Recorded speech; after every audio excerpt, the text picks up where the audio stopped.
the Jacksonian movement, and the Bank War. Out of the bitter experiences of the Panic of 1819 emerged the beginnings of the Jacksonian movement, dedicated to hard money, the eradication of fractional reserve banking in general, and the Bank of the United States in particular. Andrew Jackson himself, Senator Thomas Hart, Old Bullion Benton of Missouri, future President James K. Polk of Tennessee, and Jacksonian economists Amos Kendall of Kentucky and Condi Raquette of Philadelphia were all converted to hard money and 100% reserve banking by the experience of the Panic of 1819. The Jacksonians adopted, or in some cases pioneered in, the currency school analysis, which pinned the blame for boom-bust cycles on inflationary expansions followed by contractions of bank credit. Far from being the ignorant bumpkins that most historians have depicted, the Jacksonians were steeped in the knowledge of sound economics, particularly of the Ricardian currency school. Indeed, no movement in American politics has been as flagrantly misunderstood by historians as the Jacksonians. They were emphatically not, as historians until recently have depicted, either ignorant anti-capitalist agrarians or representatives of the rising entrepreneurial class, or tools of the inflationary state banks, or embodiments of an early proletarian anti-capitalist movement, or a non-ideological power group or electoral machine. The Jacksonians were libertarians, plain and simple. Their program and ideology were libertarian. They strongly favored free enterprise and free markets, but they just as strongly opposed special subsidies and monopoly privileges conveyed by government to business or to any other group. They favored absolutely minimal government, certainly at the federal level, but also at the state level. They believed that government should be confined to upholding the rights of private property. In the monetary sphere, this meant the separation of government from the banking system and a shift from inflationary paper money and fractional reserve banking to pure specie and banks confined to 100% reserves. In order to put this program into effect, however, the Jacksonians faced a grueling task of creating a new party out of what had become a one-party system after the War of 1812, in which the Democrat-Republicans had ended up adopting the Federalist program, including the reestablishing of the Bank of the United States. The new party, the Democratic Party, was largely forged in the mid-1820s by New York political leader Martin Van Buren, newly converted by the aging Thomas Jefferson to the laissez-faire cause. Van Buren cemented an alliance with Thomas Hart Benton of Missouri and the old Republicans of Virginia, but he needed a charismatic leader to take the presidency away from Adams and what was becoming known as the National Republican Party. He found that leader in Andrew Jackson, who was elected president under the new Democratic banner in 1828.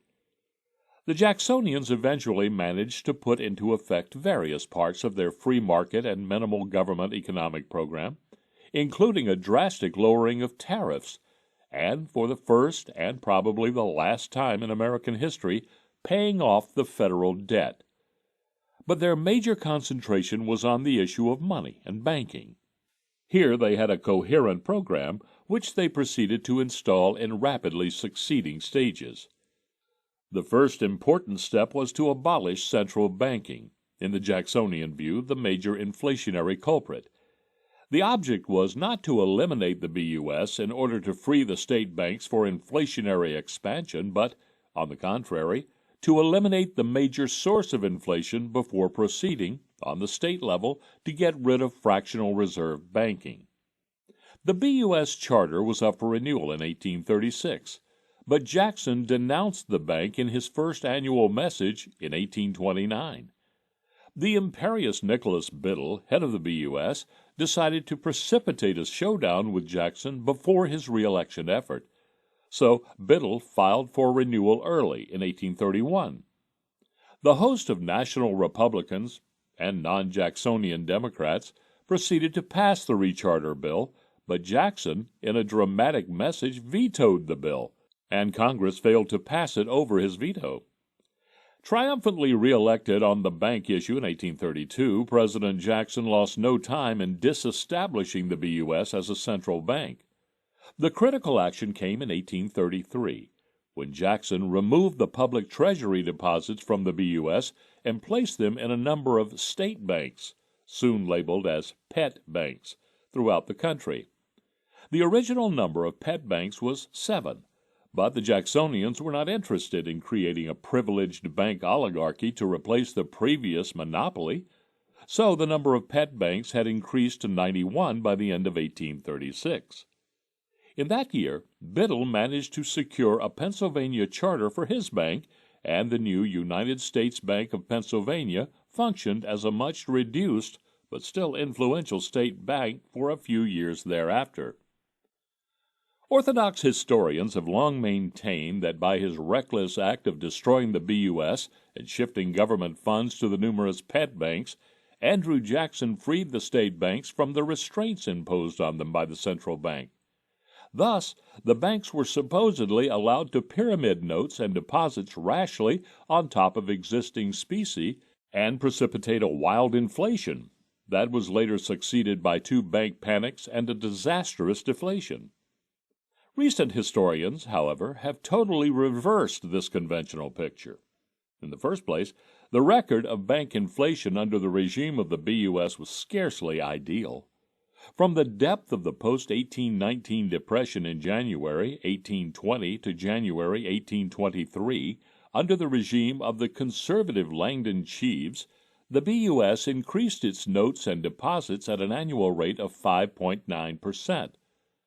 The nation's total money supply remained about the same in that period.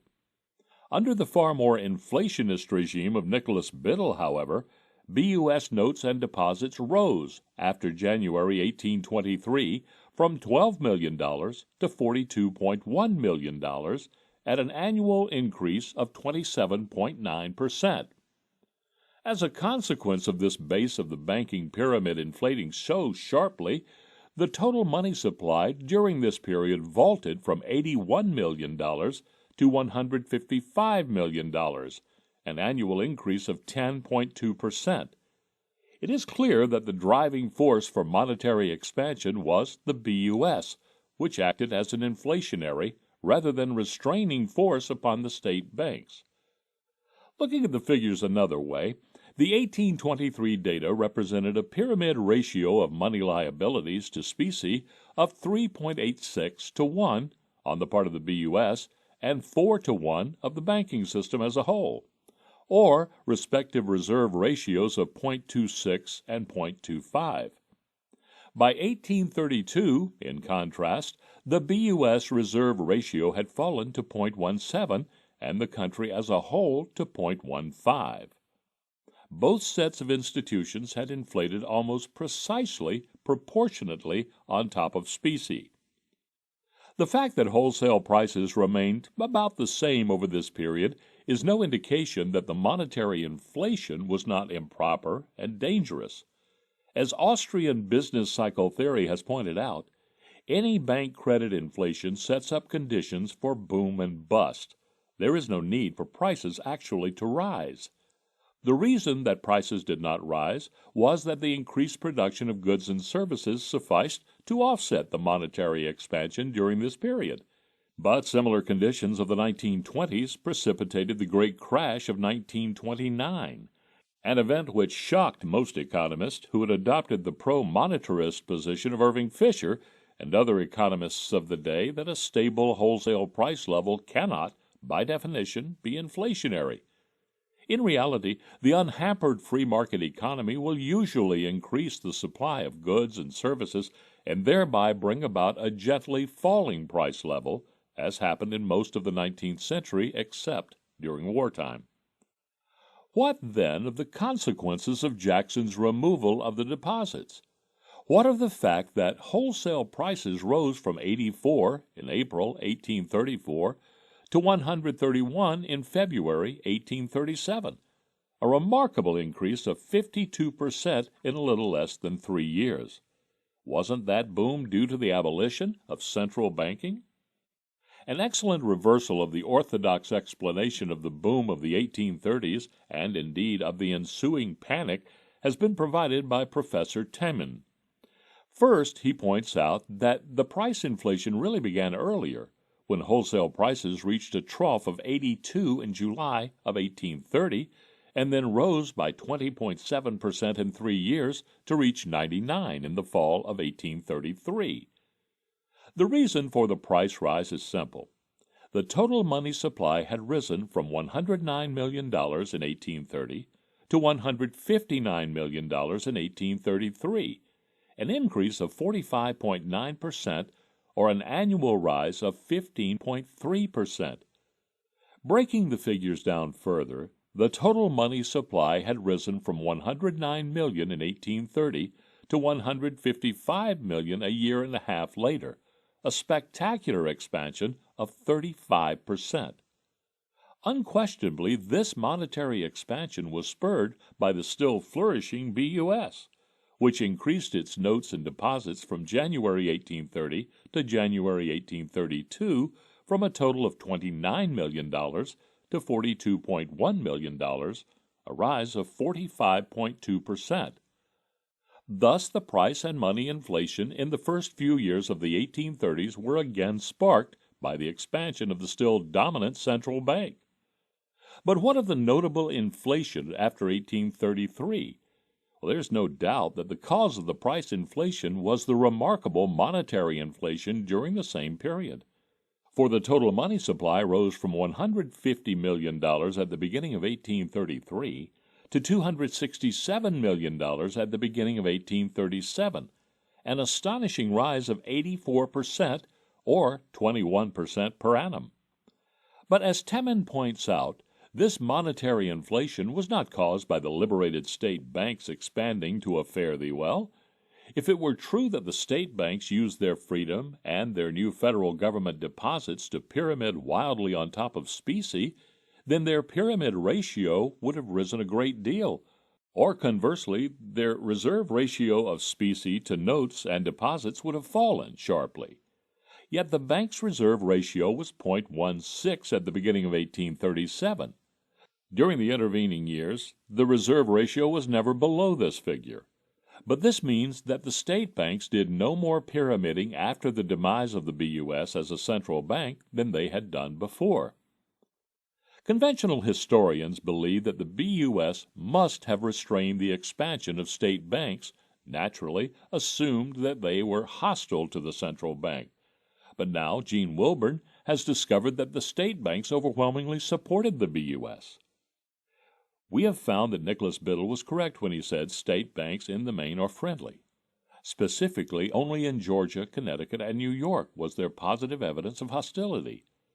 A majority of state banks in some states of the South, such as North Carolina and Alabama, gave strong support to the bank, as did both the Southwest states of Louisiana and Mississippi. Since Virginia gave some support, we can claim that state banks in the South and Southwest, for the most part, supported the bank.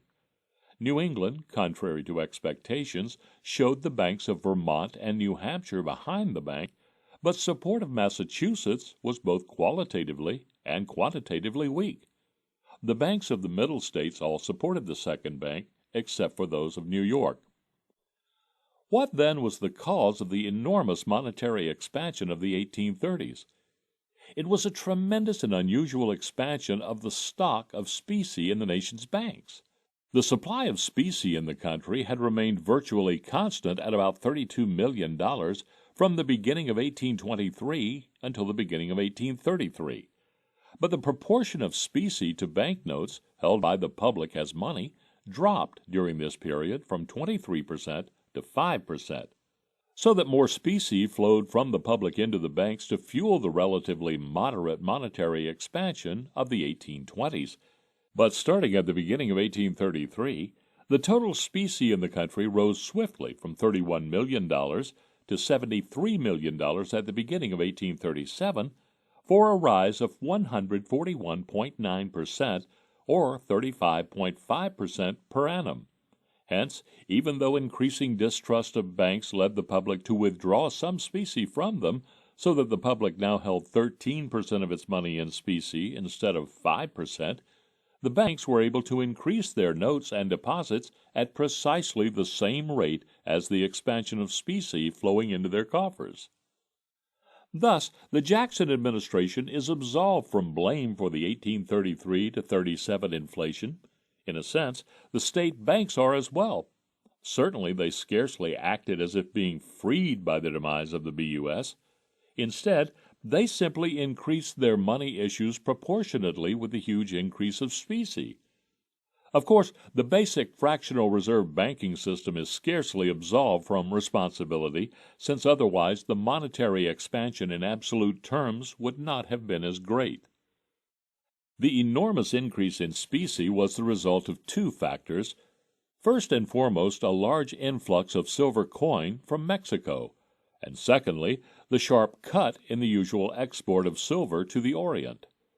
The latter was due to the substantial increases in China's purchase of opium instead of silver from abroad. The influx of silver was the result of paper money inflation by the Mexican government, which drove Mexican silver coins into the United States, where they circulated as legal tender. The influx of Mexican coin has been attributed to a possible increase in the productivity of the Mexican mines, but this makes little sense, since the inflow stopped permanently as soon as 1837.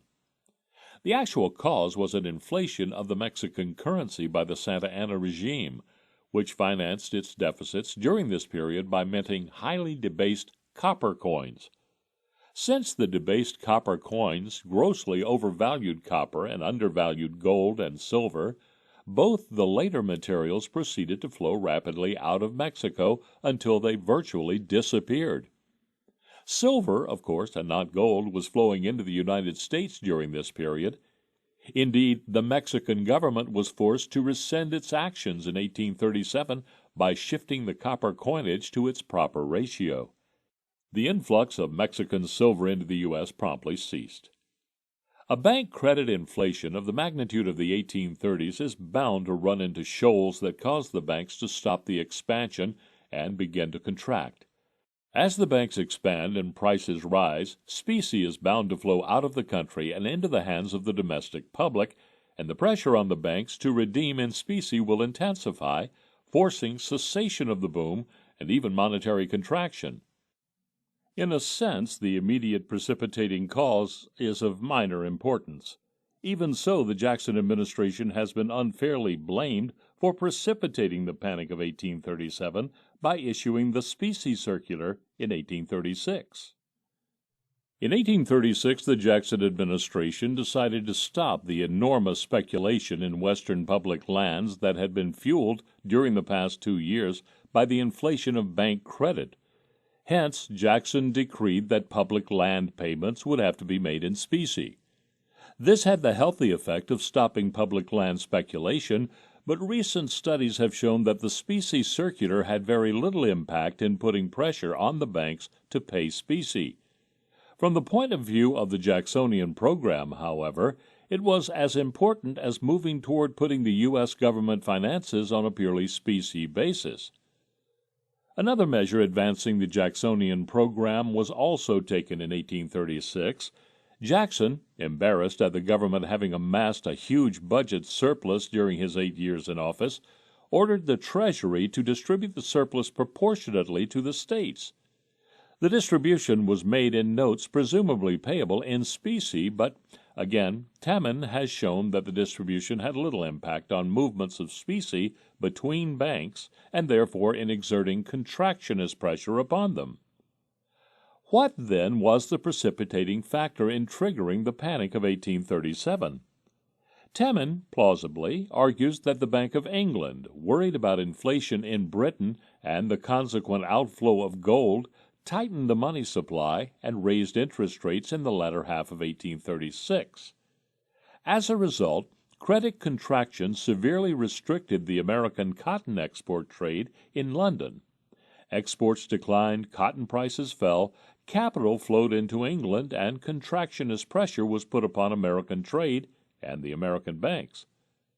Banks throughout the United States, including the BUS, promptly suspended specie payment in May 1837. Their notes depreciated at varying rates, and interregional trade within the country was crippled. While the banks were able to evade specie payments and continue operations, they were still obliged to contract credit in order to go back on specie eventually.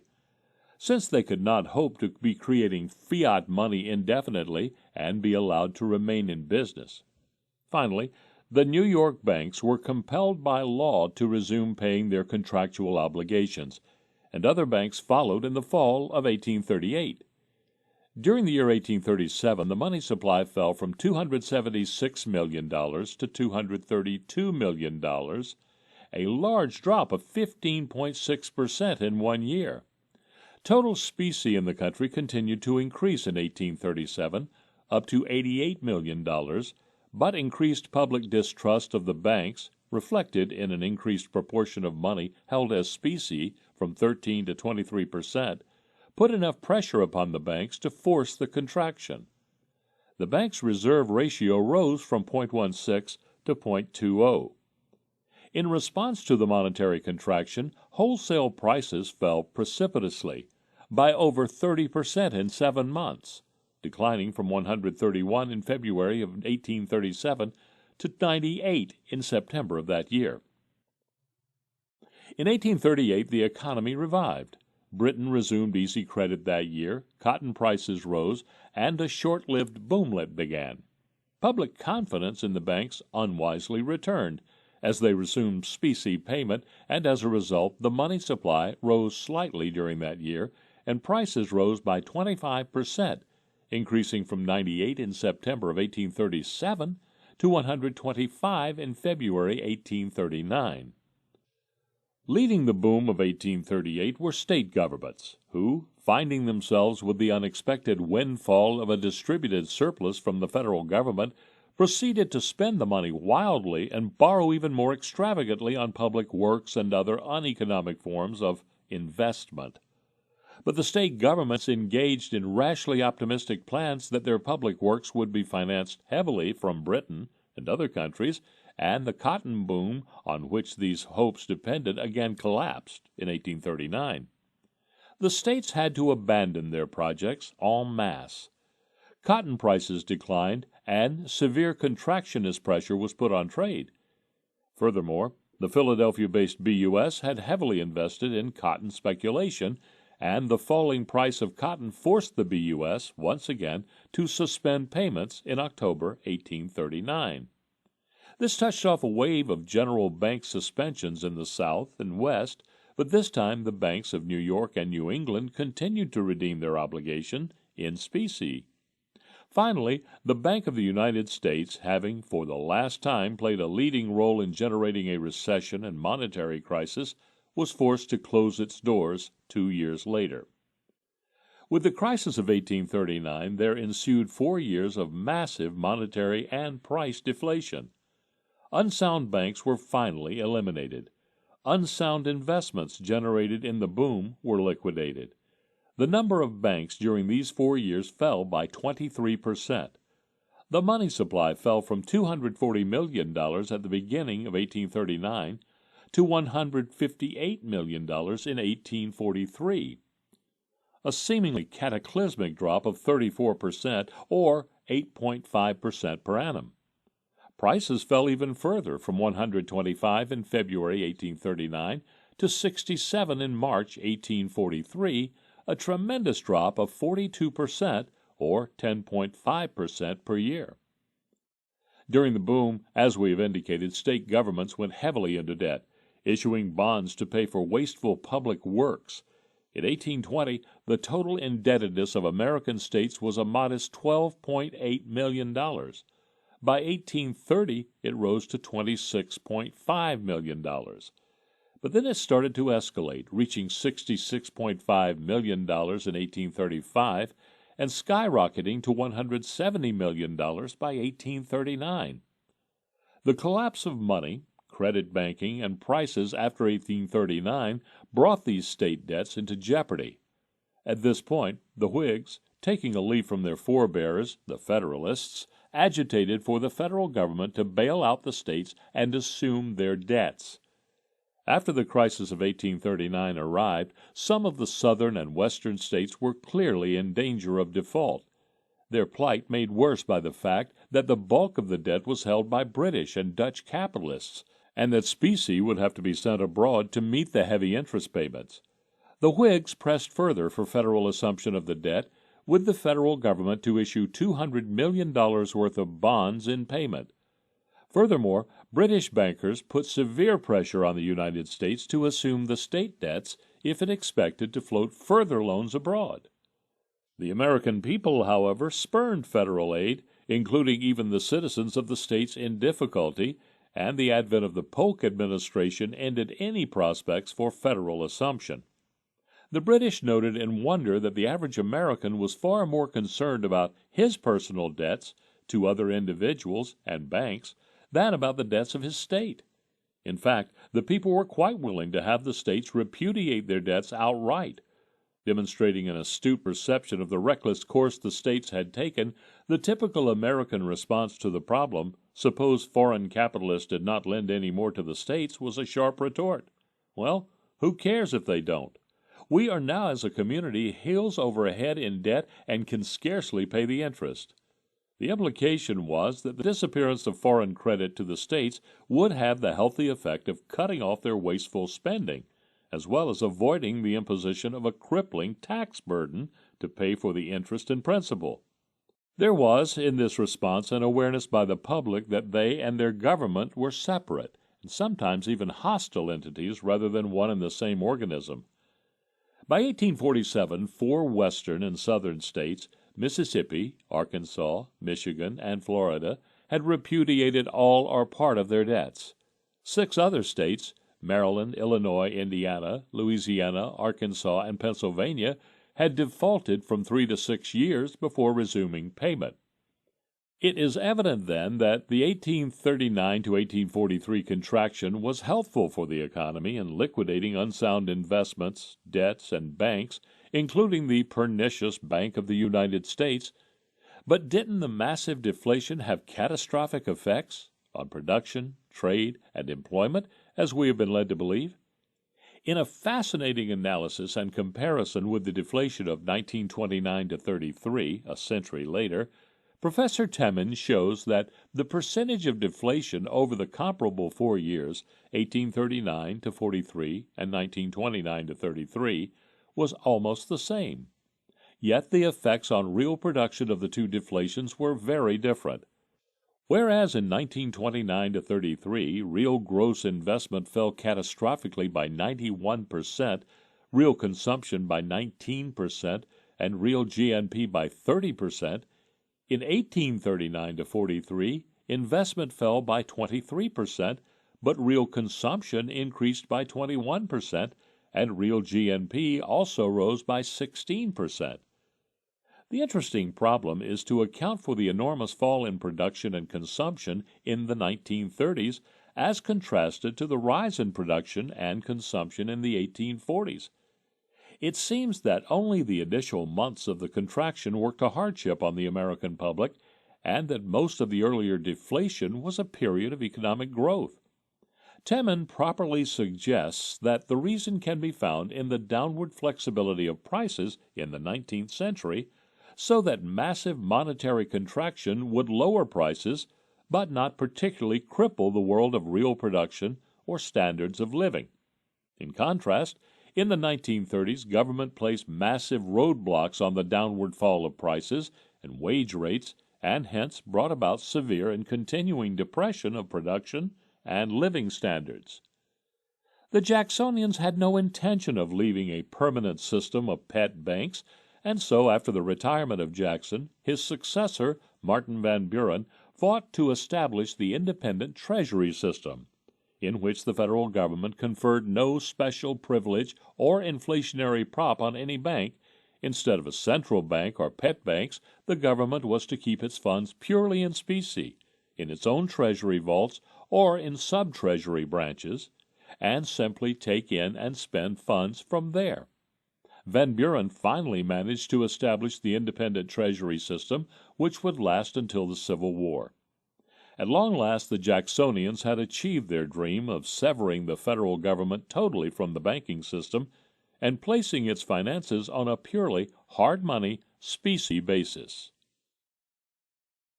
The Jacksonians and the coinage legislation of 1834.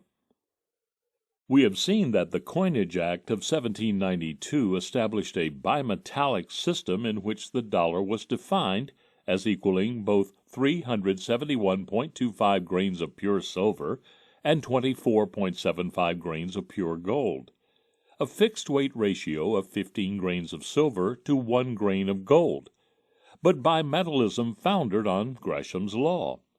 After 1805, the world market value of silver fell to approximately 15.75 to 1, so that the U.S. fixed mint ratio greatly undervalued gold and overvalued silver. As a result, gold flowed out of the country and silver flowed in, so that after 1810, only silver coin, largely overvalued Spanish-American fractional silver coin, circulated within the United States. The rest of the currency was inflated bank paper in various stages of depreciation. The Jacksonians, as we have seen, were determined to eliminate inflationary paper money and substitute a hard money consisting of specie, or at most, of paper 100% backed by gold or silver. On the federal level, this meant abolishing the Bank of the United States and establishing the independent Treasury. The rest of the fight would have to be conducted during the 1840s and later at the state level, where the banks were chartered. But one thing the federal government could do was readjust the specie coinage. In particular, the Jacksonians were anxious to eliminate small denomination banknotes, $20 and under, and substitute gold and silver coins for them. They reasoned that the average American largely used these coins, and they were the ones bilked by inflated paper money. For a standard to be really gold and silver, it was vital that gold or silver coins circulate and be used as a medium of exchange by the average American. To accomplish this goal, the Jacksonians set about to establish a comprehensive program. As one vital step, one of the Coinage Acts of 1834 readjusted the old mint ratio of 15 to 1 that had undervalued gold and driven it out of circulation. The Coinage Act devalued the definition of the gold dollar from the original 24.75 grains to 23.2 grains, a debasement of gold by 6.26%. The silver dollar was left at the old weight of 371.25 grains, so that the mint ratio between silver and gold was now fixed at a ratio of 16 to 1, replacing the old 15 to 1. It was unfortunate that the Jacksonians did not appreciate silver to 396 grains instead of debasing gold, for this set a precedent for debasement that was to plague America in 1933 and after. The new ratio of 16 to 1, however, now undervalued silver and overvalued gold, since the world market ratio had been approximately 15.79 to 1 in the years before 1834. Until recently, historians have assumed that the Jacksonians deliberately tried to bring in gold and expel silver and establish a monometallic gold standard by the back door. Recent study has shown, however, that the Jacksonians only wanted to give gold inflow a little push through a slight undervaluation, and that they anticipated a full coin circulation of both gold and silver. In 1833, for example, the world market ratio was as high as 15.93 to 1. Indeed, it turns out that for 2 decades the Jacksonians were right, and that the slight 1% premium of silver over gold was not enough to drive the former coins out of circulation.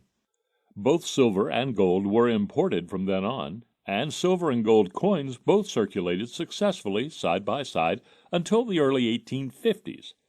Lightweight Spanish fractional silver remained overvalued even at the mint ratio, so it flourished in circulation, replacing depreciated small notes.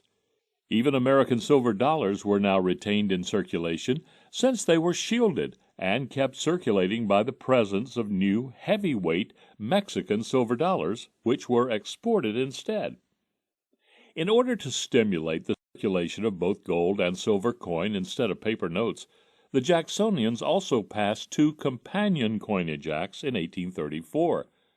The Jacksonians were not monetary nationalists. Specie was specie, and they saw that there was no reason that foreign gold or silver coins should not circulate with the same full privileges as American minted coins.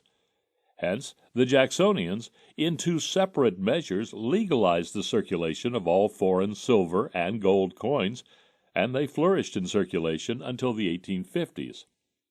A third plank in the Jacksonian coinage platform was to establish branch U.S. mints so as to coin the gold found in the newly discovered mines in Georgia and North Carolina. The Jackson administration finally succeeded in getting Congress to do so in 1835, when it set up branch mints to coin gold in North Carolina and Georgia, and silver and gold at New Orleans. Finally, on the federal level, the Jacksonians sought to levy a tax on small bank notes and to prevent the federal government from keeping its deposits in state banks, issuing small notes, or from accepting small bank notes in taxes. They were not successful, but the independent Treasury eliminated public deposit in state banks, and the specie circular, as we have seen, stopped the receipt of bank notes for public land sales. From 1840 on, the hard money battle would be waged at the state level. In the early 1850s, Gresham's law finally caught up with the bimetallist idol that the Jacksonians had forced in the 1830s, replacing the earlier de facto silver monometallism. The sudden discovery of extensive gold mines in California, Russia, and Australia greatly increased gold production, reaching a peak in the early 1850s. From the 1720s through the 1830s, annual world gold production averaged $12.8 million, never straying very far from that norm.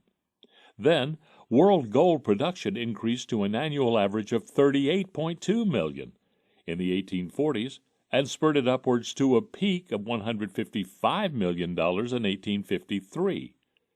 World gold production then fell steadily from that peak to an annual average of $139.9 million in the 1850s and to $114.7 million from 1876 to 1890. It was not to surpass this peak until the 1890s.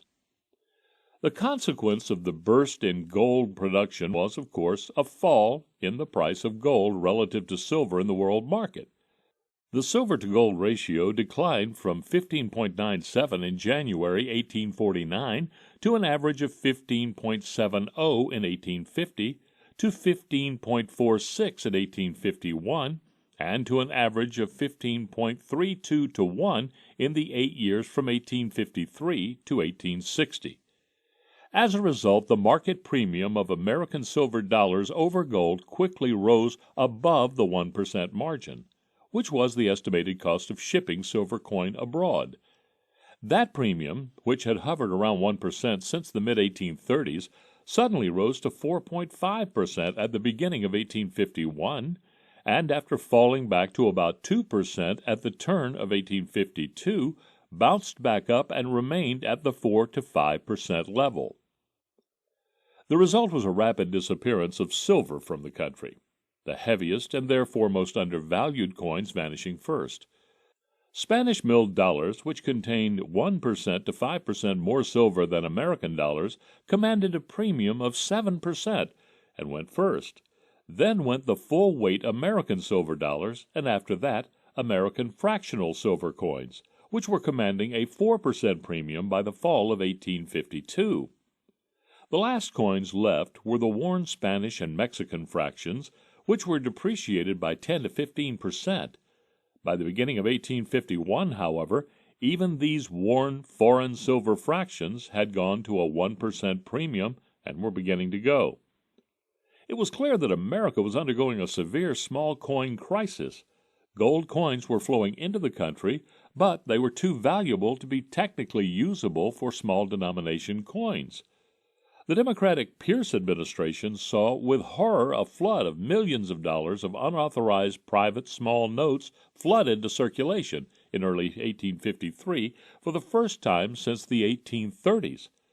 The Jacksonians were in grave danger of losing the fight for hard money coinage, at least for the smaller and medium denominations. Something had to be done quickly. The ultimate breakdown of bimetallism had never been clearer. If bimetallism is in the long run not viable, this leaves two free market hard money alternatives. A. Silver monometallism, with the dollar defined as a weight of silver only and gold circulating freely by weight at freely fluctuating market rates. Or B. Gold monometallism, with the dollar defined only as a weight of gold with silver circulating by weight. Each of these is an example of what has been called parallel standards or free metallism, in which two or more metal coins are allowed to fluctuate freely within the same area and exchange at free market prices. As we have seen, colonial America was an example of such parallel standards, since foreign gold and silver coins circulated freely and at fluctuating market prices. The United States could have taken this opportunity of monetary crisis to go either version of a parallel standard. Apparently, however, few thought of doing so. Another viable, though inferior, solution to the problem of bimetallism was to establish a monometallic system, either de facto or de jure, with the other metal circulating in the form of lightweight and therefore overvalued or token coinage. Silver monometallism was immediately unfeasible, since it was rapidly flowing out of the country, and because gold, being far more valuable than silver, could not technically function easily as a lightweight subsidiary coin. The only feasible solution, then, within a monometallic framework, was to make gold the basic standard and let highly overvalued, essentially token silver coins function as subsidiary small coinage. Certainly, if a parallel standard was not to be adopted, the latter solution would be far better than allowing depreciated paper notes to function as small currency. Under pressure of the crisis, Congress decided in February 1853 to keep the de jure bimetallic standard, but to adopt a de facto gold monometallic standard, with fractional silver coins circulating as a deliberately overvalued subsidiary coinage, legal tender up to a maximum of only $5. The fractional silver coins were debased by 6.91%, with silver commanding about a 4% market premium over gold. This meant that fractional silver was debased 3% below gold. At that depreciated rate, fractional silver was not overvalued in relation to gold and remained in circulation. By April, the new subsidiary quarter dollar proved to be popular, and by early 1854 the problem of the shortage of small coins in America was over. In rejecting proposals either to go over completely to de jure gold monometallism or to keep the existing bimetallic system, Congress was choosing a gold standard temporarily, but keeping its options open. The fact that it continued the old full-bodied silver dollar, the dollar of our fathers, demonstrates that an eventual return to de facto bimetallism was by no means being ruled out, albeit Gresham's law could not then maintain the American silver dollar in circulation. In 1857, an important part of the Jacksonian coinage program was repealed, as Congress, in an exercise of monetary nationalism, eliminated all legal tender power of foreign coins. Decentralized banking from the 1830s to the Civil War. After the central bank was eliminated in the 1830s, the battle for hard money largely shifted to the state governmental arena. During the 1830s, the major thrust was to prohibit the issue of small notes, which was accomplished for notes under $5 in 10 states by 1832, and subsequently 5 others restricted or prohibited such notes. The Democratic Party became ardently hard money in the various states after the shock of the financial crisis of 1837 and of 1839. The Democratic drive was toward the outlawry of all fractional reserve bank paper. Battles were fought also in the late 1840s at constitutional conventions of many states, particularly in the West. In some Western states, the Jacksonians won temporary success, but soon the Whigs would return and repeal the bank prohibition. The Whigs, trying to find some way to overcome the general revulsion against banks after the crisis of the late 1830s, adopted the concept of free banking, which had been enacted by New York and Michigan in the late 1830s. From New York, the idea spread outward to the rest of the country and triumphed in 15 states by the early 1850s. On the eve of the Civil War, 18 of the 33 states in the Union had adopted free banking laws. It must be realized that free banking, as it came to be known in the United States before the Civil War, was unrelated to the philosophic concept of free banking analyzed by economists. As we have seen earlier, genuine free banking is a system where entry into banking is totally free. The banks are neither subsidized nor regulated, and at the first sign of failure to redeem in specie payments, the bank is forced to declare insolvency and close its doors. Free banking before the Civil War, on the other hand, was very different. As we have pointed out, the government allowed periodic general suspensions of specie payments whenever the banks overexpanded and got into trouble. The latest episode was in the Panic of 1857. It is true that bank incorporation was now more liberal, since any bank which met the legal regulations could become incorporated automatically, without lobbying for special legislative charters, as had been the case before. But the banks were not subject to a myriad of regulations, including edicts by state banking commissioners and high minimum capital requirements which greatly restricted entry into the banking business. But the most pernicious aspect of free banking was that the expansion of bank notes and deposits was directly tied to the amount of state government securities which the bank had invested in and posted as bond with the state. In effect, then, state government bonds became the reserve base upon which the banks were allowed to pyramid a multiple expansion of banknotes and deposits. Not only did this system provide explicitly or implicitly for fractional reserve banking, but the pyramid was tied rigidly to the amount of government bonds purchased by the bank. This provision deliberately tied banks and bank credit expansion to the public debt. It meant that the more public debt the bank purchased, the more they could create and lend out new money.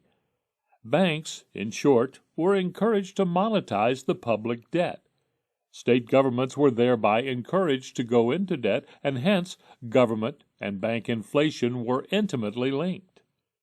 In addition to allowing periodic suspension of specie payments, federal and state governments conferred upon the banks the privilege of their notes being accepted in taxes. Moreover, the general prohibition of interstate branch banking, and often intrastate branches as well, greatly inhibited the speed by which one bank could demand payment from other banks in specie. In addition, state usury laws, pushed by the Whigs and opposed by the Democrats, made credit excessively cheap for the riskiest borrowers and encouraged inflation and speculative expansion of bank lending.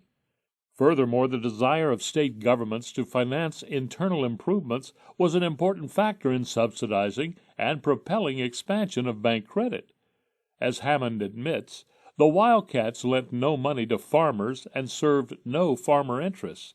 They arose to meet the credit demands not of farmers, who were too economically astute to accept Wildcat money, but of states engaged in public improvements. Despite the flaws and problems, the decentralized nature of the pre-Civil War banking system meant that banks were free to experiment on their own with improving the banking system. The most successful such device was the creation of the Suffolk system, a free market central bank. It is a fact almost never recalled that there once existed an American private bank that brought order and convenience to a myriad of privately issued banknotes. Further, the Suffolk Bank restrained the overissuance of these notes. In short, it was a private central bank that kept the other banks honest. As such, it made New England an island of monetary stability in an America contending with currency chaos. Chaos was, in fact, that condition in which New England found herself just before the Suffolk Bank was established. There were a myriad of banknotes circulating in the area's largest financial center, Boston. Some were issued by Boston banks, which all in Boston knew to be solvent, but others were issued by state-chartered banks. These could be quite far away, and in those days such distance impeded both general knowledge about their solvency and easy access in bringing the banknotes in for redemption into gold or silver. Thus, while at the beginning these country notes were accepted in Boston at par value, this just encouraged some far-away banks to issue far more notes than they had gold to back them. So country bank notes began to be generally traded at discounts to par, of from 1% to 5%. City banks finally refused to accept country bank notes altogether. This gave rise to the money brokers mentioned earlier in this chapter. But it also caused hardship for Boston merchants, who had to accept country notes whose real value they could not be certain of. When they exchanged the notes with the brokers, they ended up assuming the full cost of discounting the bills they had accepted at par. A false start. Matters began to change in 1814. The New England Bank of Boston announced it, too, would go into the money broker business, accepting country notes from holders and turning them over to the issuing bank for redemption. The note holders, though, still had to pay the cost. In 1818, a group of prominent merchants formed the Suffolk Bank to do the same thing. This enlarged competition brought the basic rate of the country note discount down from 3% in 1814 to 1% in 1818, and finally to a bare 1/2 of 1% in 1820. But this did not necessarily mean that country banks were behaving more responsibly in their note creation. By the end of 1820, the business had become clearly unprofitable, and both banks stopped competing with the private money brokers. The Suffolk became just another Boston bank. Operation begins. During the next several years, city banks found their notes representing an even smaller part of the total New England money supply. Country banks were simply issuing far more notes in proportion to their capital, i.e. gold and silver, than were the Boston banks. Concerned about this influx of paper money of lesser worth, both Suffolk and New England Bank began again in 1824 to purchase country notes. But this time they did so not to make a profit on redemption, but simply to reduce the number of country notes in circulation in Boston. They had the foolish hope that this would increase the use of their better notes, thus increasing their own loans and profits. But the more they purchased in country notes, the more notes of even worse quality, particularly from far-away Maine banks, would replace them. Buying these latter involved more risk, so the Suffolk proposed to 6 other city banks a joint fund to purchase and send these notes back to the issuing bank for redemption. These 7 banks, known as the Associated Banks, raised $300,000 for this purpose. With the Suffolk acting as agent and buying country notes from the other 6, operations began March 24, 1824. The volume of country notes bought in this way increased greatly to $2 million per month by the end of 1825. By then, Suffolk felt strong enough to go it alone.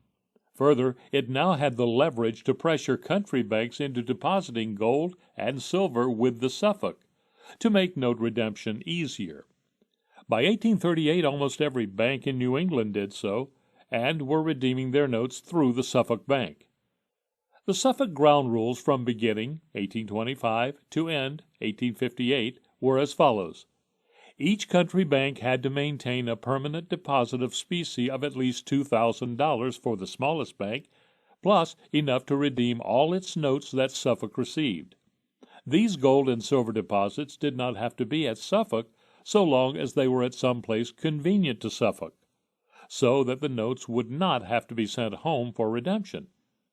But in practice, nearly all reserves were at Suffolk.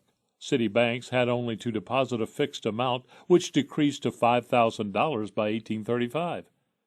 No interest was paid on any of these deposits, but, in exchange, the Suffolk began performing an invaluable service. It agreed to accept at par all the notes it received as deposits from other New England banks in the system, and credit the depositor bank's account on the following day. With the Suffolk acting as a clearing bank, accepting, sorting, and crediting banknotes, it was now possible for any New England bank to accept the notes of any other bank, however far away, and at face value. This drastically cut down on the time and inconvenience of applying to each bank separately for specie redemption. Moreover, the certainty spread that the notes of the Suffolk member banks would be valued at par. It spread at first among other bankers, and then to the general public. The country banks resist. How did the inflationist country banks react to this? Not very well. For as one can see, the Suffolk system put limits on the amount of notes they could issue. They resented par redemption and detested systematic specie redemption because that forced them to stay honest. But the country banks knew that any bank that did not play by the rules would be shunned by the banks that did, or at least see their notes accepted only at discount and not in a very wide area at that. All legal means to stop Suffolk failed. The Massachusetts Supreme Court upheld in 1827 Suffolk's right to demand gold or silver for country bank notes, and the state legislature refused to charter a clearing bank run by country banks, probably rightly assuming that these banks would run much less strict operations. Stung by these setbacks, the country banks played by the rules, bided their time, and awaited their revenge. Suffolk's stabilizing effects. Even though Suffolk's initial objective had been to increase the circulation of city banks, this did not happen. In fact, by having their notes redeemed at par, country banks gained a new respectability. This came, naturally, at the expense of the number of notes issued by the worst former inflationists.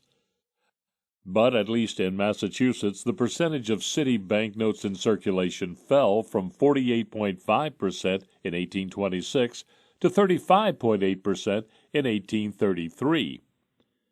The biggest, most powerful weapon Suffolk had to keep stability was the power to grant membership into the system. It accepted only banks whose notes were sound. While Suffolk could not prevent a bad bank from inflating, denying its membership ensured that the notes would not enjoy wide circulation. And the member banks which were mismanaged could be stricken from the list of Suffolk-approved New England banks in good standing. This caused the offending bank's notes to trade at a discount at once, even though the bank itself might be still redeeming its notes in specie. In another way, Suffolk exercised a stabilizing influence on the New England economy. It controlled the use of overdrafts in the system. When a member bank needed money, it could apply for an overdraft, that is, a portion of the excess reserves in the banking system. If Suffolk decided that a member bank's loan policy was not conservative enough, it could refuse to sanction that bank's application to borrow reserves at Suffolk. The denial of overdrafts to profligate banks thus forced those banks to keep their assets more liquid. Few government central banks today have succeeded in that. This is all the more remarkable when one considers that Suffolk, or any central bank, could have earned extra interest income by issuing overdrafts irresponsibly. But Dr. George Trivoli, whose excellent monograph, The Suffolk Bank, we rely on in this study, states that by providing stability to the New England banking system, it should not be inferred that the Suffolk Bank was operating purely as a public benefactor. Suffolk, in fact, made handsome profits. At its peak in 1858, the last year of its existence, it was redeeming $400 million in notes with a total annual salary cost of only $40,000. The healthy profits were derived primarily from loaning out those reserve deposits which Suffolk itself, remember, did not pay interest on. These amounted to over $1 million in 1858. The interest charged on overdrafts augmented that. Not surprisingly, Suffolk stock was the highest-priced bank stock in Boston. and by 1850, regular dividends were 10%. The Suffolk difference. That the Suffolk system was able to provide note redemption much more cheaply than the U.S. government was stated by a U.S. comptroller of the currency. John J. Knox compared the two systems from a vantage point of half a century. In 1857, the redemption of notes by the Suffolk Bank was almost $400 million, as against $137,697,696 in 1875, the highest amount ever reported under the national banking system. The redemptions in 1898 were only $66,683,476 at a cost of $1.29 per thousand. The cost of redemption under the Suffolk system was 10 cents per $1,000, which does not appear to include transportation. If this item is deducted from the cost of redeeming national bank notes, it would reduce it to about 94 cents. This difference is accounted for by the relatively small amount of redemptions by the Treasury and the increased expense incident to the necessity of official checks by the government, and by the higher salaries paid. But allowing for these differences, the fact is established that private enterprise could be entrusted with the work of redeeming the circulating notes of the banks, and it could thus be done as safely and much more economically than the same services can be performed by the government. The volume of redemptions was much larger under Suffolk than under the national banking system. During Suffolk's existence, 1825 to 57, they averaged $229 million per year. The average of the national system from its start in 1863 to about 1898 is put by Mr. Knox at only $54 million. Further, at its peak in 1858, $400 million was redeemed. But the New England money supply was only $40 million. This meant that, astoundingly, the average note was redeemed 10 times per year, or once every 5 weeks. Bank capital, note circulation, and deposits, considered together as banking power, grew in New England on a per capita basis much faster than in any other region of the country from 1803 to 1850. And there is some evidence that New England banks were not as susceptible to disaster during the several banking panics during that time. In the Panic of 1837, not one Connecticut bank failed, nor did any suspend specie payments. All remained in the Suffolk system, and when in 1857 specie payment was suspended in Maine, all but 3 banks remained in business. As the Bank Commission of Maine stated, the Suffolk system, though not recognized in banking law, has proved to be a great safeguard to the public. Whatever objections may exist to the system in theory, its practical operation is to keep the circulation of our banks within the bounds of safety. The Suffolk's demise. The extraordinary profits and power that the Suffolk had by 1858 attained spawned competitors. The only one to become established was a bank for mutual redemption in 1858. This bank was partially a response to the somewhat arrogant behavior of the Suffolk by this time, after 35 years of unprecedented success. But further, and more importantly, the balance of power in the state legislature had shifted outside of Boston to the country bank areas. The politicians were more amenable to the desires of the overexpanding country banks. Still, it must be said that Suffolk acted toward the Bank of Mutual Redemption with spite where conciliation would have helped. Trying to force mutual redemption out of business, Suffolk, starting October 9, 1858, refused to honor notes of banks having deposits in the newcomer. Further, Suffolk in effect threatened any bank withdrawing deposits from it. But country banks rallied to the newcomer, and on October 16, Suffolk announced that it would stop clearing any country bank notes, thus becoming just another bank.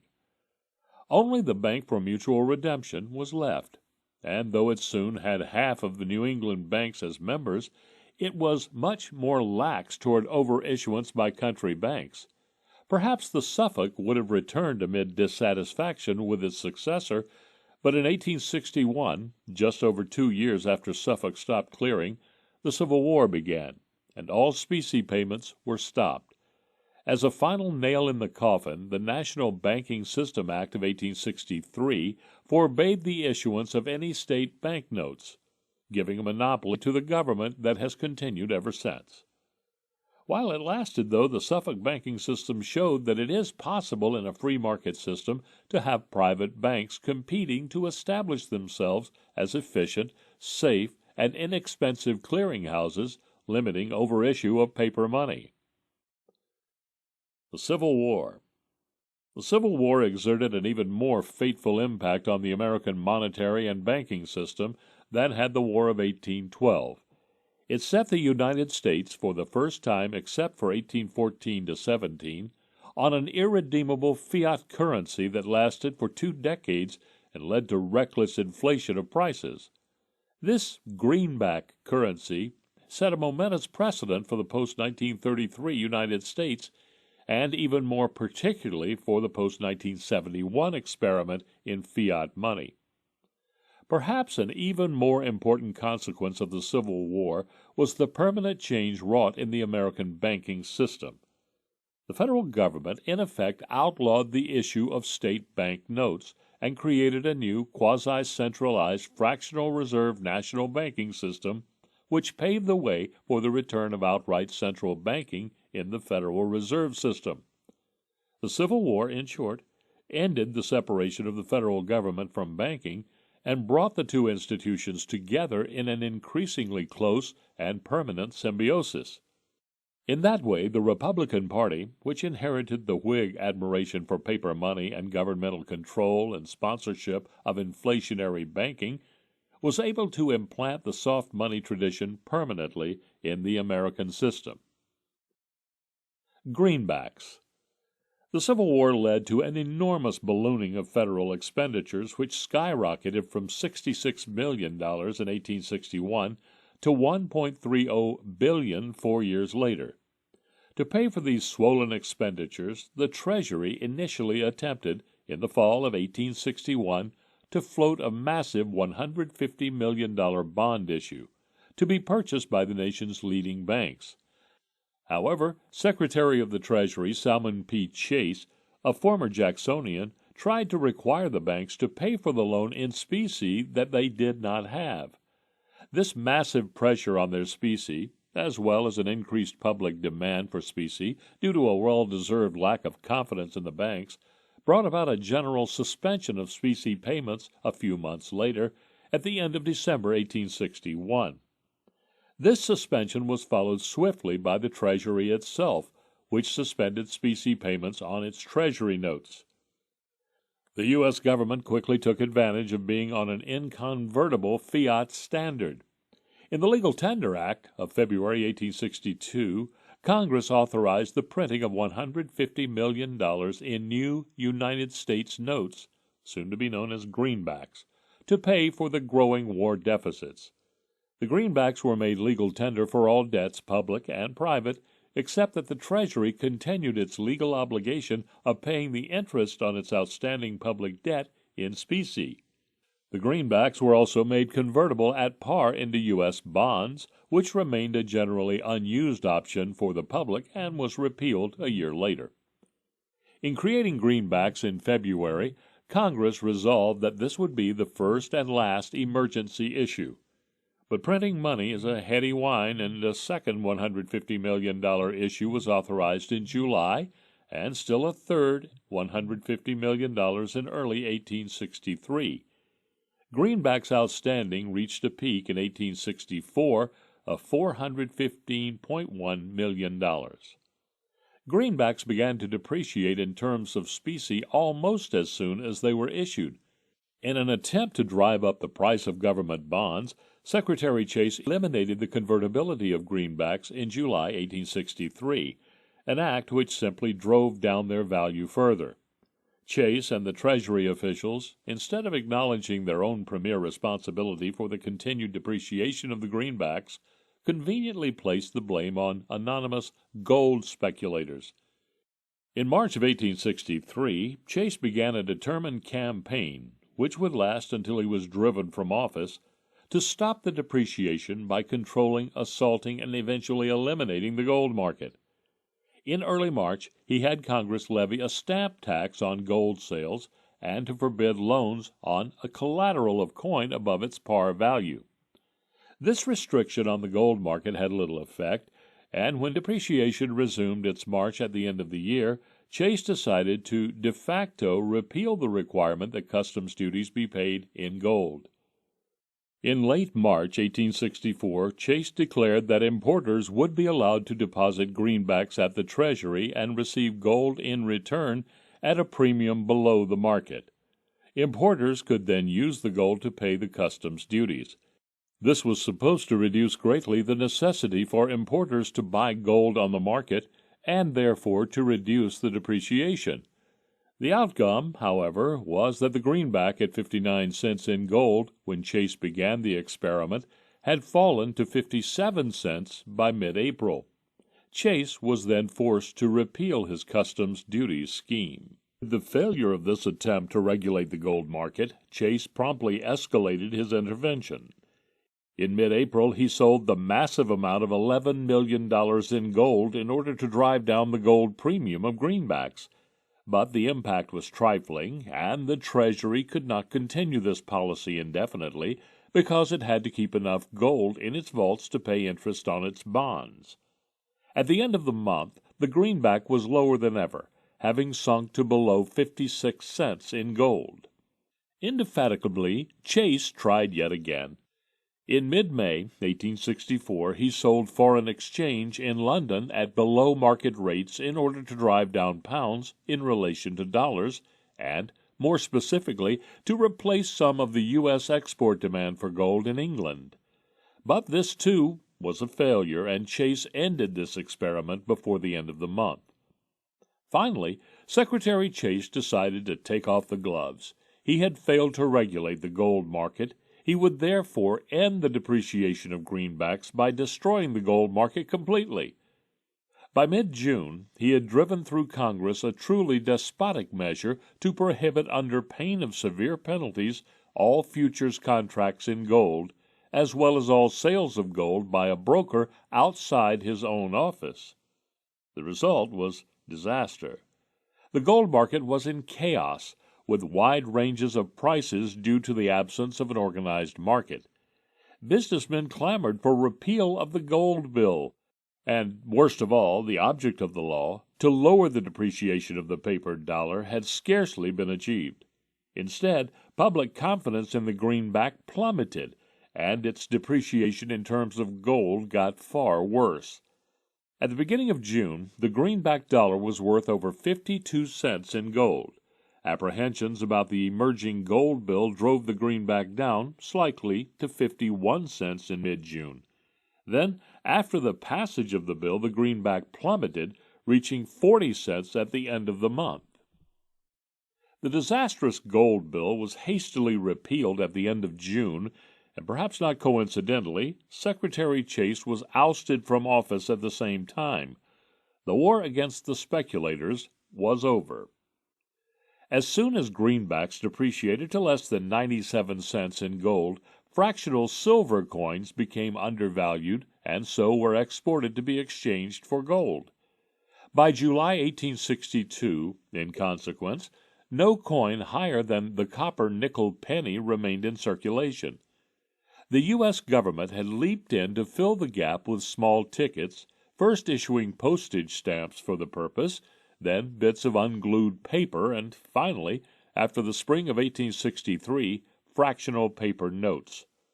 A total of $28 million in postage, currency, and fractional notes was issued by the middle of 1864. Even the nickel-copper pennies began to disappear from circulation as greenbacks depreciated. The nickel-copper coin began to move toward being undervalued. The expectation and finally the reality of the undervaluation drove the coins into hoards, then into exports. Postage and fractional notes did not help matters because their lowest denominations were 5 cents and 3 cents respectively. The penny shortage was finally alleviated when a debased and lighter weight penny was issued in the spring of 1864, consisting of bronze instead of nickel and copper. As soon as the nation's banks and the Treasury itself suspended specie payments at the end of 1861, Gresham's Law went into operation and gold coin virtually disappeared from circulation, except for the government's interest payments and importers' customs duties. The swift issuance of legal tender greenbacks, which the government forced creditors to accept at par, ensured the continued disappearance of gold from then on. The fascinating exception was California. There were very few banks during this period west of Nebraska, and in California the absence of banks was ensured by the fact that the note-issuing banks, at least, were prohibited by the California Constitution of 1849. The California gold discoveries of the late 1840s ensured a plentiful supply for coinage. Used to a currency of gold coin only, with no intrusion of banknotes, California businessmen took steps to maintain gold circulation and avoid coerced payments in greenbacks. At first, the merchants of San Francisco, in November 1862, jointly agreed to refrain from accepting or paying out greenbacks at any but the depreciated market value, and to keep gold as the monetary standard. Any firms that refused to abide by the agreement would be blacklisted and required to pay gold in cash for any goods which they might purchase in the future. Voluntary efforts did not suffice to overthrow the federal power standing behind legal tender, however, and so California merchants obtained the passage in the California legislature of a Specific Contracts Act at the end of April 1863. The specific contract provided that contracts for the payment of specific kinds of money would be enforceable in the courts. After passage of that law, California businessmen were able to protect themselves against tenders of greenbacks by inserting gold coin payment clauses in all their contracts. Would that the other states, and even the federal government, had done the same. Furthermore, the private banks of deposit in California refused to accept greenbacks on deposit. Newspapers used their influence to warn citizens about the dangers of greenbacks, and the state government refused to accept greenbacks in payment of taxes. In that way, all the major institutions in California joined in refusing to accept or give their imprimatur to federal inconvertible paper. Judicial institutions also helped maintain the gold standard and repel the depreciated U.S. paper. Not only did the California courts uphold the constitutionality of the Specific Contracts Act, but the California Supreme Court ruled in 1862 that greenbacks could not be accepted in state or county taxes, since the state constitution prohibited any acceptance of paper money for taxes. The state of Oregon was quick to follow California's lead. Oregon's constitution had also outlawed banks of issue, and gold had for years been the exclusive currency. 2 weeks after the agreement of the San Francisco merchants, the merchants of Salem, Oregon, unanimously backed gold as the monetary standard and refused to accept greenbacks at par. 2 months later, the leading merchants of Portland agreed to accept greenbacks only at rates current in San Francisco. The merchants in the rest of the state were quick to follow suit. The Portland merchants issued a circular warning of a blacklist of all customers who insisted on settling their debts in greenbacks, and they would be quickly boycotted and dealings with them would be only in cash. Oregon deposit banks also refused to accept greenbacks, and the Oregon legislature followed California a year and a half later in passing a specific performance law. Oregon, too, refused to accept greenbacks in taxes and strengthened the law in 1864 by requiring that all taxes levied by state, counties, or municipal corporations therein shall be collected and paid in gold and silver coin of the United States, and not otherwise. In the same year, the Oregon Supreme Court followed California in ruling that greenbacks could not constitutionally be received in payment of taxes. The banking story during the Civil War is greatly complicated by the advent of the national banking system in the latter part of the war. But it is clear that the state banks, being able to suspend specie and to pyramid money and credit on top of the federal greenbacks, profited greatly by being able to expand during this period. Thus, total state banknotes and deposits were $510 million in 1860, and by 1863 the amount rose to $743 million, an increase in state bank demand liabilities in those 3 years of 15.2% per year. It is no wonder, then, that contrary to older historical opinion, many state banks were enthusiastic about the greenbacks, which provided them with legal tender that could function as a reserve base upon which they could expand. As Hammond puts it, instead of being curbed, as some people supposed later, the powers of the banks were augmented by the legal tender issues. As the issues increased, the deposits of the banks would increase. Indeed, Senator Sherman, Republican of Ohio, noted that the state banks favored greenbacks. And the principal author of the greenback legislation, Representative Elbridge G. Spaulding, Republican of New York, the chairman of the House Ways and Means Subcommittee that introduced the bill, was himself a Buffalo banker. The total money supply of the country, including gold coin, state bank notes, subsidiary silver, U.S. currency, including fractional and greenbacks, amounted to $745.4 million in 1860. By 1863, the money supply had skyrocketed to $1.435 billion, an increase of 92.5% in 3 years, or 30.8% per annum. By the end of the war, the money supply, which now included national banknotes and deposits, totaled $1.773 billion, an increase in 2 years of 23.6%, or 11.8% per year. Over the entire war, the money supply rose from $45.4 million to $1.773 billion, an increase of 137.9%, or 27.69% per annum. The response to this severe monetary inflation was a massive inflation of prices. It is no wonder that the greenbacks, depreciating rapidly in terms of gold, depreciated in terms of goods as well. Wholesale prices rose from 100 in 1860 to 210.9 at the end of the war, a rise of 110.9%, or 22.2% per year. The Republican administration argued that their issue of greenbacks was required by stern wartime necessity. The spuriousness of this argument is seen by the fact that greenbacks were virtually not issued after the middle of 1863. There were 3 alternatives to the issuance of legal tender fiat money. 1. The government could have issued paper money, but not made it legal tender. It would have depreciated even more rapidly. At any rate, they would have had a quasi-legal tender status by being receivable in federal dues and taxes. 2. It could have increased taxes to pay for the war expenditures. 3.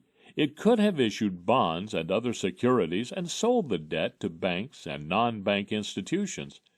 In fact, the government employed both the latter alternatives and after 1863 stopped issuing greenbacks and relied on them exclusively, especially a rise in the public debt. The accumulated deficit piled up during the war was $2.614 billion, of which the printing of greenbacks only financed $431.7 million. Of the federal deficits during the war, greenbacks financed 22.8% in fiscal 1862, 48.5% in 1863, 6.3% in 1864, and none in 1865. This is particularly striking if we consider that the peak deficit came in 1865, totaling $963.8 million. All the rest was financed by increased public debt.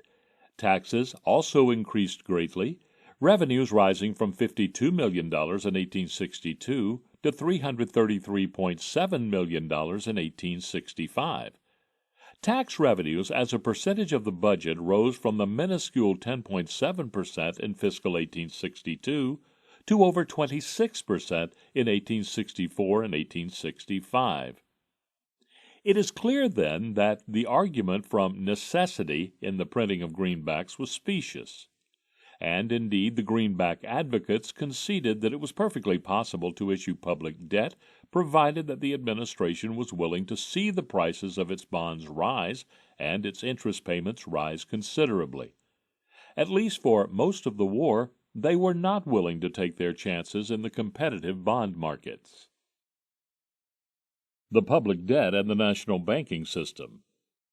The public debt of the Civil War brought into American financial history the important advent of one J. Cook.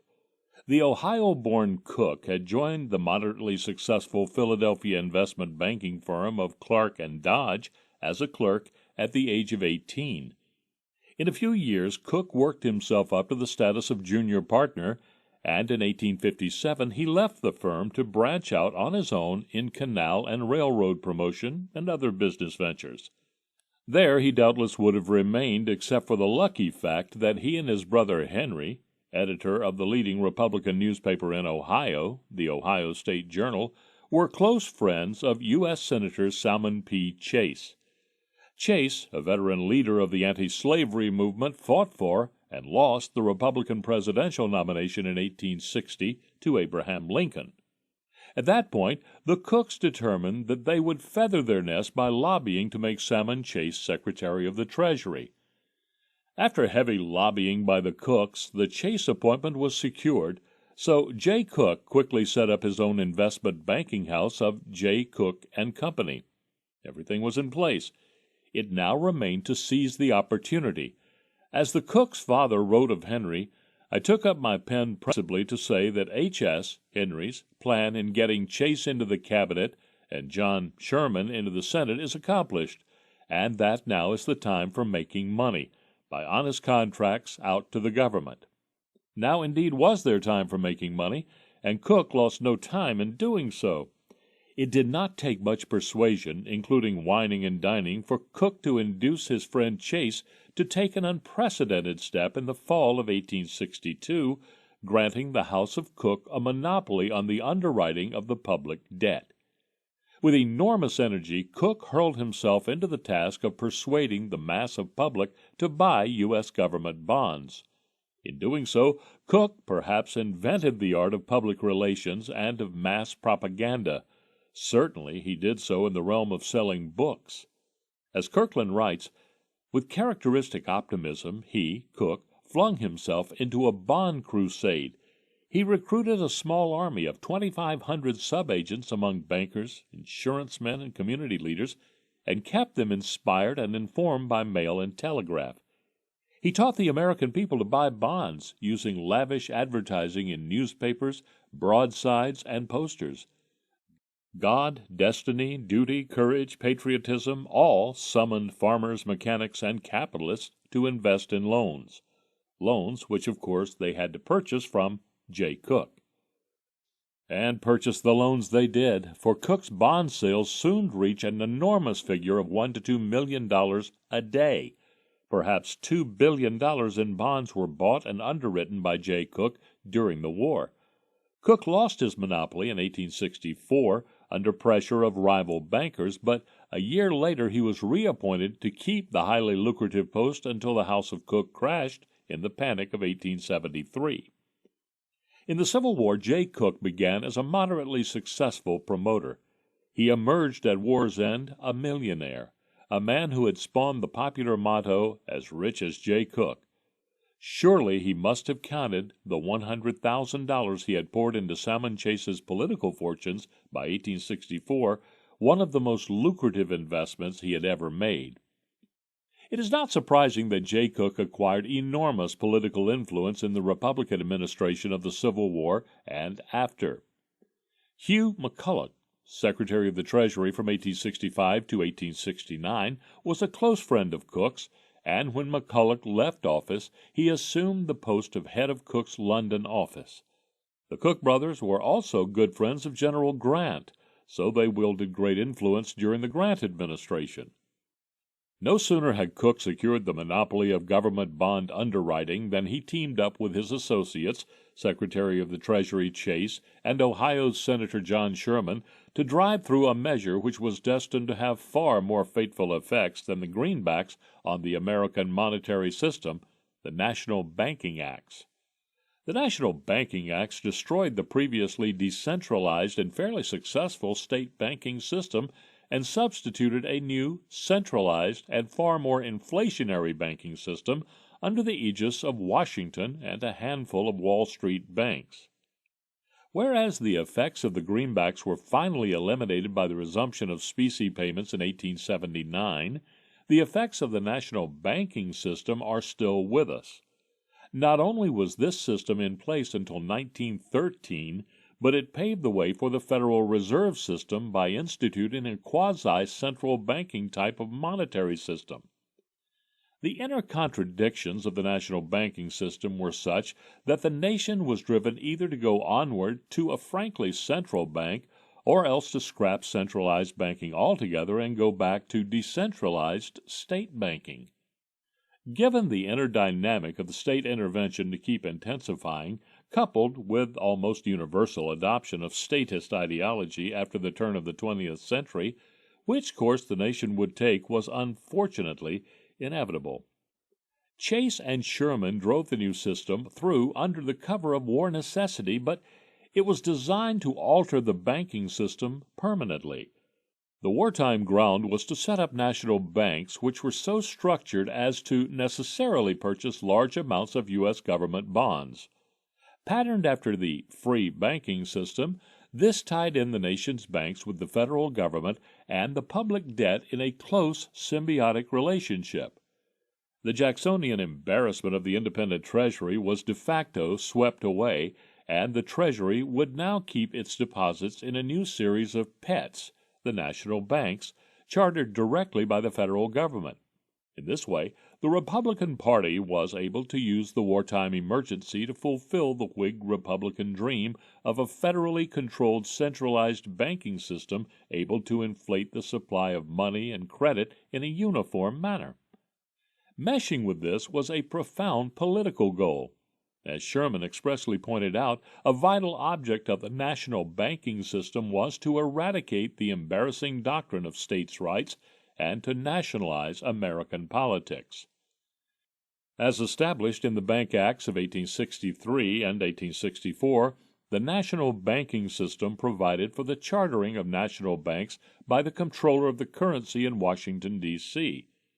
The banks were free in the sense that any institution meeting the requirements could obtain a charter, but the requirements were so high, from 50,000 for rural banks to 200,000 in the bigger cities, that small national banks were ruled out, particularly in the large cities.